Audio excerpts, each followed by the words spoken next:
힐링 7번째 시간. 막힘이 없이 흐르게 합니다. 막힘이 없이 흐르게 합니다.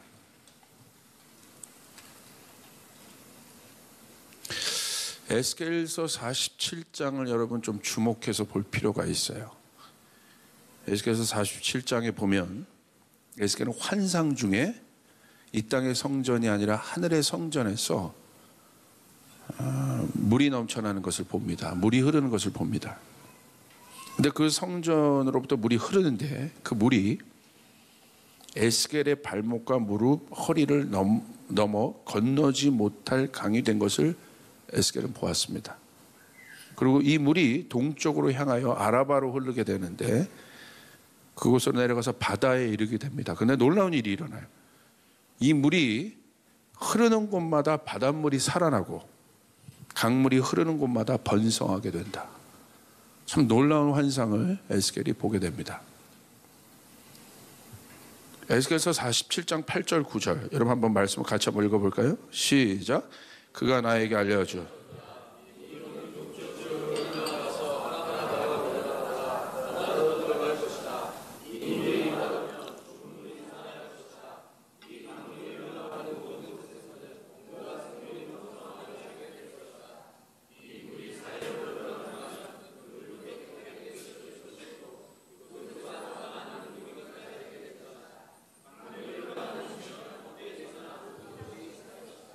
하늘의 성전으로부터 흘러오는 이 물 자체는 여러분 우리가 봐서 알겠지만 능력이 있는 물입니다. 생명의 물입니다. 닿는 곳마다 치유가 일어납니다.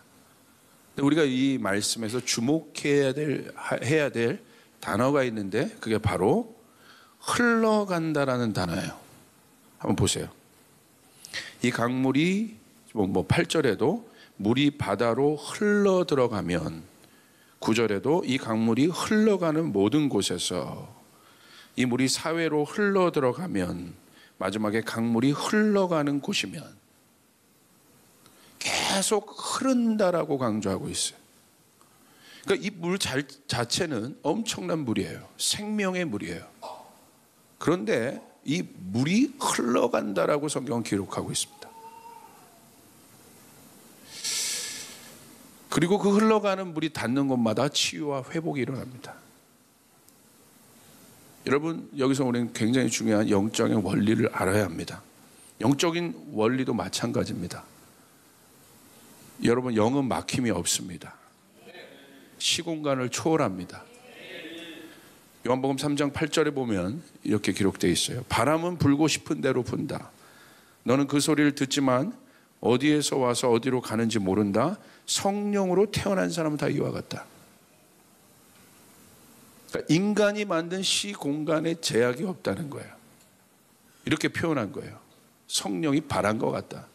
눈에 보이지 않지만 분명히 존재한다.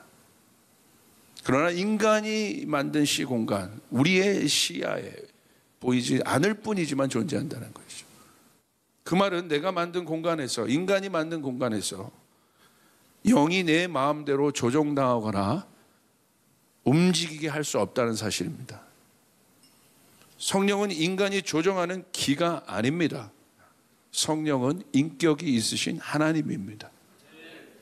이게 중요한 것입니다. 그러므로 에스겔서 47장의 말씀처럼 하늘로부터 내려온 생명의 물이 흐르기 위해서 우리 안에, 우리 마음 안에 막힘이 없어야 합니다. 여러분 하나님의 능력 가운데 쓰임받고 싶습니까? 생명의 물은 있어요. 그리고 그 물이 닿는 곳마다 치유와 놀라운 능력들이 일어나요. 우린 그것에 동의하고 있어요. 그리고 그 물은 흐르는 성질을 갖고 있어요. 근데 문제는 뭐예요? 우리 안에 막힘이 있다면 어떻게 흐르겠습니까? 이 본질 자체가 문제가 아니에요. 그것을 받아내는 우리가 문제인 것이죠. 누가복음 17장 20절 21절에 보니까 바리새파 사람들이 이렇게 묻습니다. 하나님 나라가 언제 오느냐고 물으니 예수께서 그들에게 대답을 하셨다.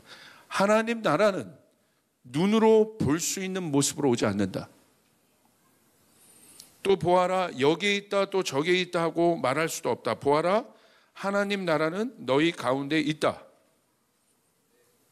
바리새파 사람들이 예수님께서 행하시는 놀라운 하늘의 일들, 마치 에스겔서 47장에 있었던 그 생명의 물이 닿는 곳마다 역사가 일어나는 것처럼 예수님을 통하여 놀라운 역사들이 일어나는 것을 보고 질문을 하는 거예요. 하나님 나라는 어디에 있는가? 그들은 하나님 나라에 대해서 알고 있었어요. 그런데 문제는 무엇이에요? 이들이 생각하는 하나님 나라는 이 땅에 완벽하게 당장 이루어지는 물리적인 나라를 생각했습니다. 그것도 어디에 국한돼서? 이스라엘에 국한돼서. 근데 예수님이 말씀하시는 거예요. 너희가 하나님 나라를 알고 있다. 그 이스라엘에 국한된, 왜냐하면 구약의 모든 예언은 이스라엘에 해당되는 거였으니까. 그러니까 그들이 그렇게 믿고 있는 거예요. 물리적인 나라의 회복을 믿고 있는 거예요. 예수님 오셔서 이들의 예수님 오셔서 하신 것은 뭐예요? 이들의 생각 안에 있는 이 이스라엘에 국한되어 있는 물리적인 하나님 나라를 확장시킨 것입니다. 이것이 예수님이 행하신 가장 위대한 일이세요.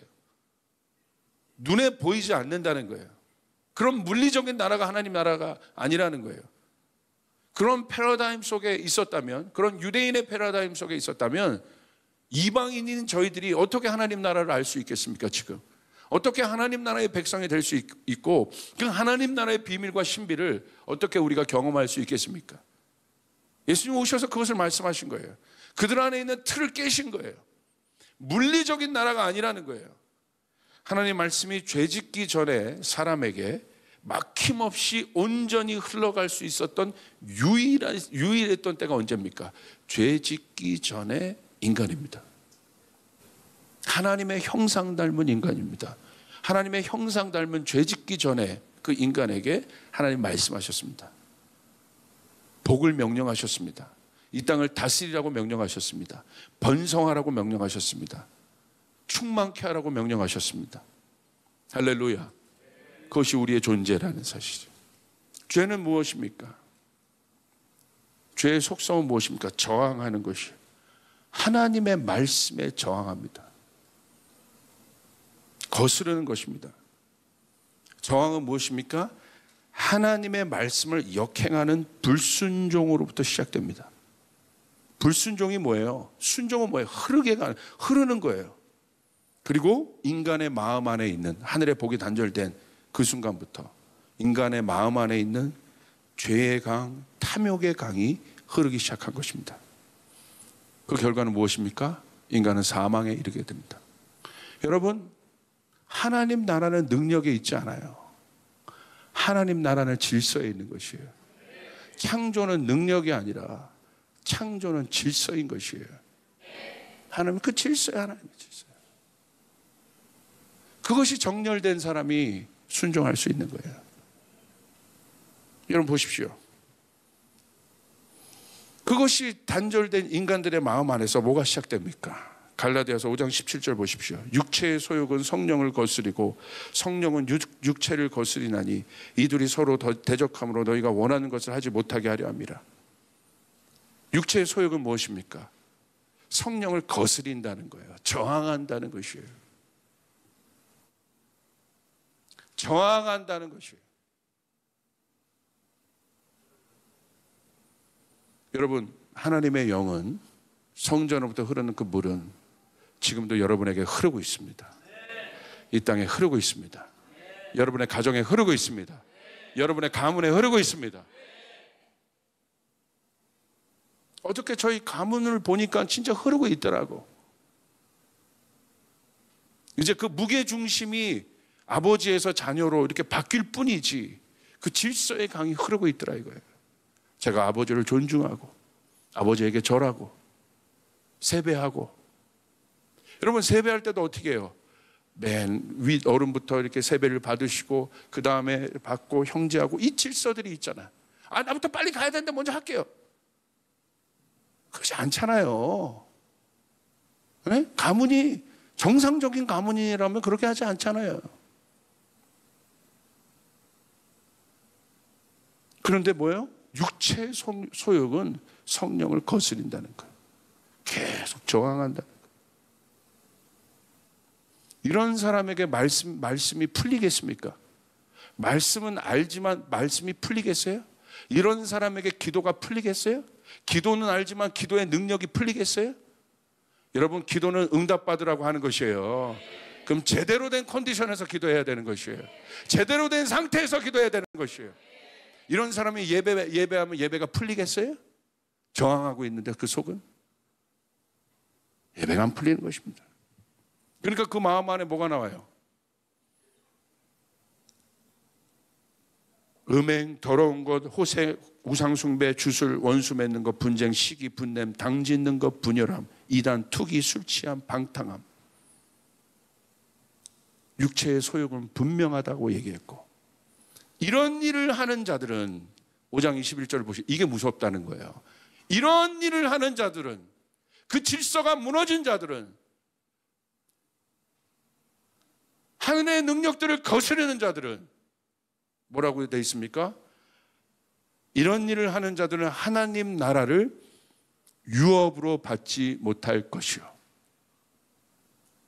하나님 나라를 유업으로 받지 못할 것이요 라고 되어 있습니다.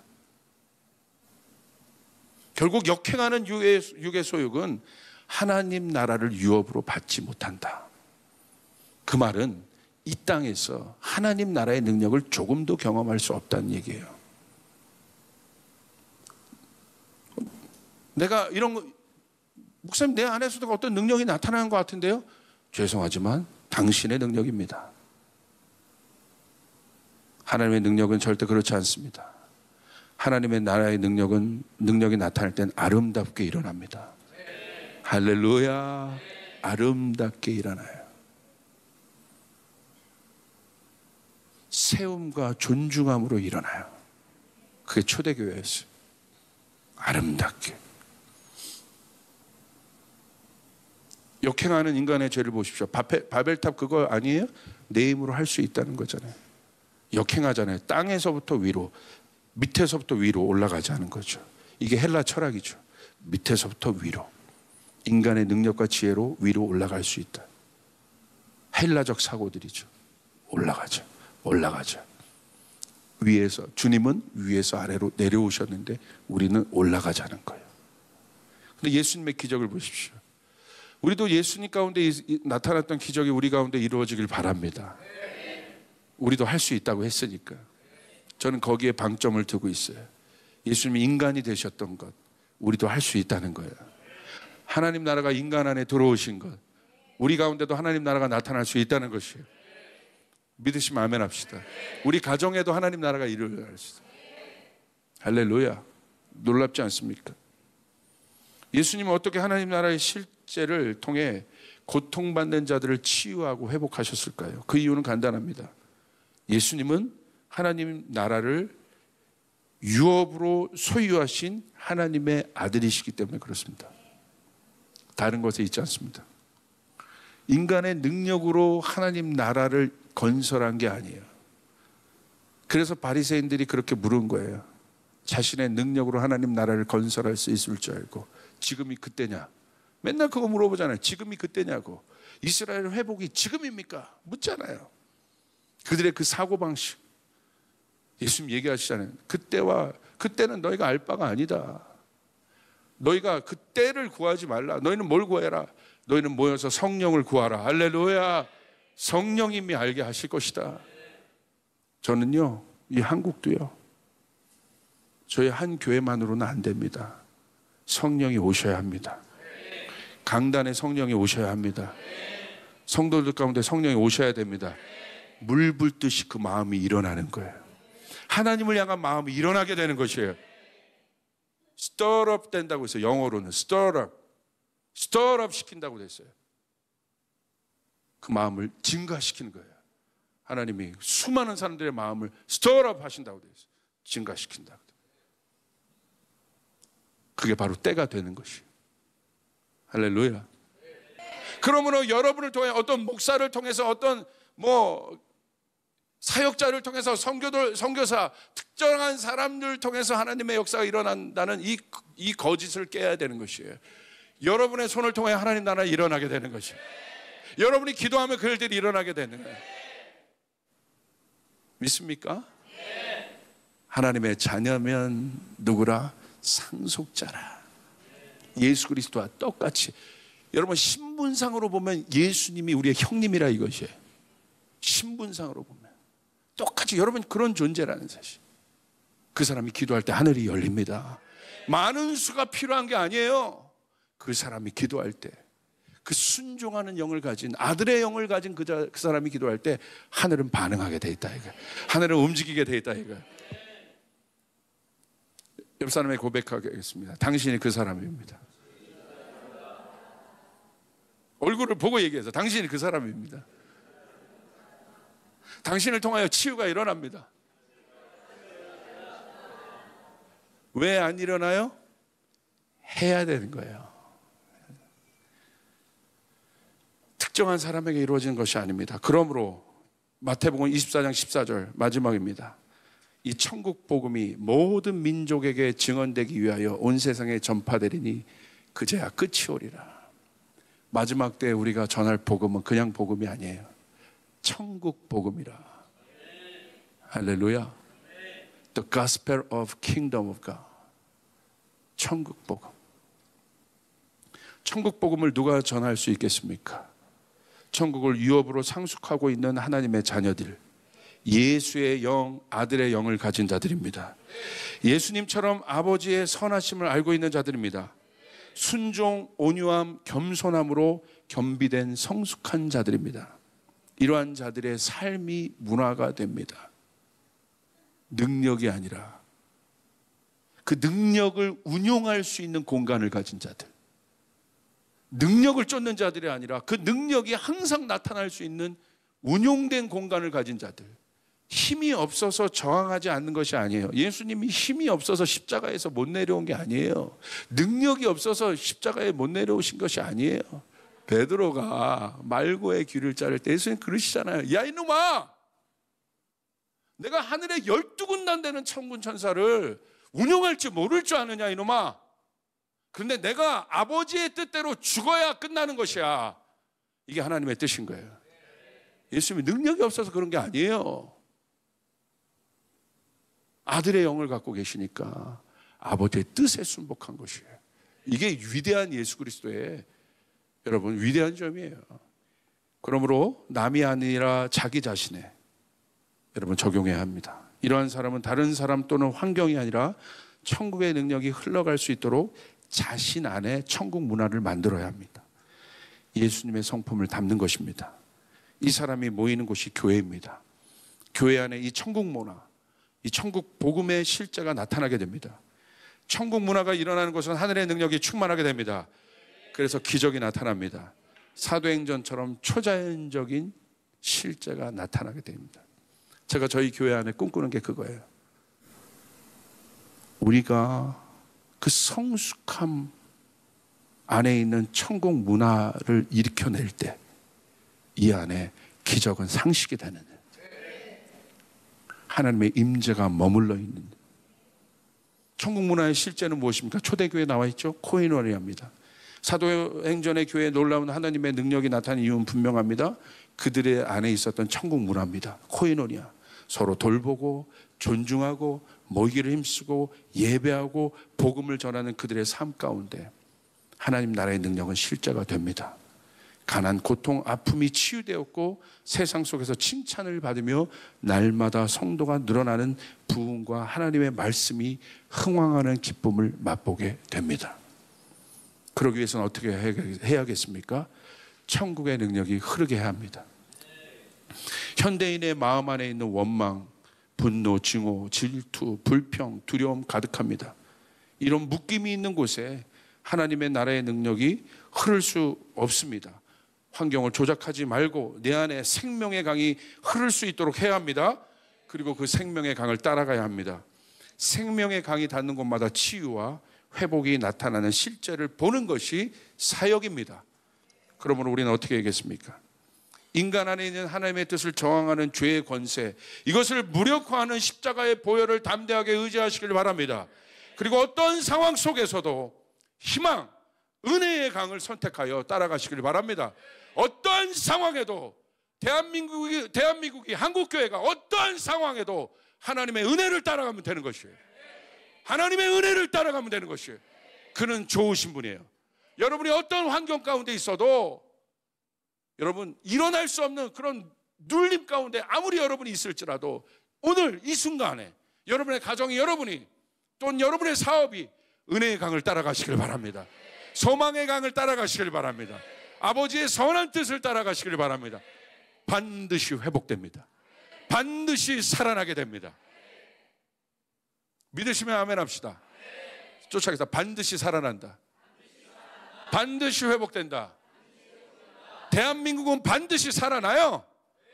은혜의 강을 따라가는 순간 인간이 주물럭거리면 안 돼요. 하나님의 은혜의 강을 따라가야 되는 것이에요. 할렐루야, 할렐루야. 저는 그것에 대한 확신이 있어요. 그게 바로 예수님의 오셔서 하신 일에 누가복음 4장에 하나님의 신이 나에게 임할 때 막힌 곳을 풀어내시고 갇힌 자를 풀어내시고 묶임에서 우리를 자유케 하시는 일. 예수 믿는다는 게 뭐예요? 과거로부터, 여러분 저도 과거에 얼마나 많은 묶임이 있는 가정과 그런 데서 제가 자라났는지 몰라요. 근데 놀라운 건 뭐냐면요, 제 안에 그게 없어지더라고. 흔적은 있지만 없어지더라고. 놀라요.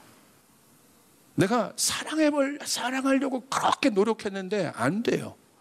그런데 어느 순간 이게 그 바깥의 환경이 아니라 내 안에 예수 닮기를 더 결정하고, 부족하지만 저 부족합니다. 하나님 닮게 도와주시고, 부족하지만 하나님 뜻 따라가게 도와주십시오. 그것만 기도했는데, 옛날엔 내가 미워하는 사람을 이기게 해달라고 기도했는데 안 되더라고. 보면 열받아. 할렐루야. 근데 지금은 그렇게 기도했는데 보는데 긍휼의 마음이 생기고 품을 수 있는 여유가 생기고, 이게 기적이라 이거예요. 이게 은혜의 축복입니다. 여러분 그것이 우리 가운데 있어야 됩니다. 막힌 곳이 있다면 2018년 다 푸시길 바랍니다. 그리고 향후 10년을 달려갈 수 있는 축복의 플랫폼이 되어야 됩니다. 용기를 내서 마음 안에 있는 묶임을 풀어내시길 바랍니다. 여러분 이 강물이 우리에게 흐르게 해야 됩니다. 어렵더라도 흐르게 해야 됩니다. 내가 그것과 싸워야 돼. 내 안에 합리적인 요소들, 이 모든 것과 싸워야 돼. 내 안에 사랑이 흐를 수 있도록. 여러분 윤성빈 형제가 여러분 스켈레톤에서 금메달 땄습니다. 할렐루야. 이게 130kg, 순간 시속에 130kg가 나오는 어마어마한 종목이잖아요. 이게 얼마나 두렵겠어요. 이게 여러분 그냥 130km를 달려도 빠른데 내가 썰매를 타면서 내 앞에 빙판을 보면서 130km를 내가 체감하는데, 여러분 체감은 200, 300km 될 거예요. 얼마나 두렵겠습니까? 그거를 순간적인 동작으로 이렇게 조절을 하잖아요. 근데 뭐라고 그 해설자가 계속 얘기해요? 자세를 낮춰야 됩니다. 자세를 낮춰야 됩니다. 흐름을 타야 됩니다. 흐름을 타야 됩니다. 자세를 낮춰야 됩니다. 흐름을 타야 됩니다. 몸에 힘을 빼야 됩니다. 이게 설교예요, 설교. 이 변화는 엄청난 스피드한 이 시대에 똑같은 거예요. 그 빙판이 스피드가, 변화는 한 치 앞도 예측할 수 없는 조금의 실수만 해도 확 틀어져 버리는 이런 시대에 우리가 살고 있다. 사단의 수도 고단수가 됐고요. 이런 시대, 이런 정치 경제가 펼쳐진 상황 속에서 교육도 마찬가지, 모든 영역이 이런 스켈레톤 경주하는 이런 시대에 살고 있다. 야, 이따 어떻게 될까? 우리가 교회는 어떻게 될까? 윤성빈처럼 해야겠다. 자세를 낮춰서 숙여서 흐름을 타야 됩니다. 욕심을 버려야 됩니다. 욕심을 내면 몸에 힘이 들어가서 꺾입니다. 할렐루야. 이게 교회가 해. 우리가 해야 될 일이에요. 힘을 빼고, 이럴 때일수록 힘을 빼고 몸을 낮춰서 여러분 금메달을 딸 수 있는, 저는 그게 계속 그런가 마음을 비워야 된다고. 이 사람이 무슨 세설가가 이런 얘기까지, 마음을 비워야 금메달을 땁니다. 자기가 해본 거지. 이게 워낙 이제 빠르니까 그냥 마음에 욕심이 있으면 내가 잘하겠다고 하면 여러분 몸에 힘이 딱 경직되고 이게 안 움직이. 100분의 1초를 가지고 판단하는 그런 경기인데요. 안 되는 겁니다. 영적인 세계도 이렇게 민감한 사람들이요, 영적인 세계를 움직여요. 영적인 세계에 대한 민감함이 있어야 돼요. 그것이 나의 마음 안에 움직이는 것이에요. 내 마음에 드는 조금의 불평, 불안, 인간의 마음에서 나타나는 요소들이 있잖아요. 거기에 내가 민감해야 돼요. 내버려 두시면 안 돼요. 이것들 처리해야 됩니다. 할렐루야. 그 사람에게 성령의 물이 흐르기 시작합니다. 성령의 은혜가 흐르기 시작합니다. 위로부터 강물이 흐르기 시작합니다. 그대로 두시면, 미움, 다툼, 어려움 그대로 두시 마시고 찾아가서 용서 구하고 회복하고 세워내고 묶인 것들을 풀어낼 때 우리를 통하여 치유의 역사들이 일어나게 될 줄, 여러분을 통하여 치유의 역사들이 일어나게 될 줄.